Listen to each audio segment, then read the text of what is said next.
શું તમને લોકોને ખબર છે નિકોલ વિસ્તારમાં મેંગો સિનેમાની બાજુમાં ચોકલેટ રૂમ આવેલું છે? આ જગ્યા ઉપર પ્રીમિયમ કેકની સાથે સાથે તમને અલગ અલગ ટાઈપની પેસ્ટ્રી, શેક, મોકટેલ અને ફૂડમાં પણ ઘણા બધા ઓપ્શન જોવા મળી જવાના છે. અને આ લોકો મસ્ત એવી ઓફર પણ આપી રહ્યા છે કે એમના મેન્યુમાં રહેલી કોઈ પણ વસ્તુનો ઓર્ડર કરો અને એની અંદર તમને 20% ડિસ્કાઉન્ટ આપી દેવાના છે.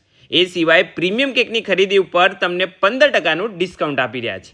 તો જો તમે લોકો પણ તમારા ફ્રેન્ડ્સ કે ફેમિલી સાથે ચિલ કરવા માટે સારું એવું હેંગઆઉટ પ્લેસ શોધી રહ્યા છો નિકોલની અંદર, તો આ તમારા લોકો માટે એક પરફેક્ટ ઓપ્શન હોઈ શકે છે. એ સાથે સાથે કોઈનો બર્થડે હોય, એનિવર્સરી હોય કે કોઈ પણ સ્પેશિયલ ઓકેશન માટે સારા એવા ગિફ્ટ હેમ્પર જોઈએ તો એ પણ તમને અહીંયા જોવા મળવાના છે. અને આ લોકોની પાસે પ્રીમિયમ ચોકલેટ્સની અંદર પણ ખજાનો છે. એ પછી દુબઈની કુનાફા હોય કે ફોરેનની કોઈ પણ સારી એવી ચોકલેટ હોય, તો રાસ એની જુઓ છો, આજે જ મુલાકાત કરી લો નિકોલ વિસ્તારની અંદર આવેલા મેંગો સિનેમાની બાજુમાં જ આવેલા ચોકલેટ રૂમની.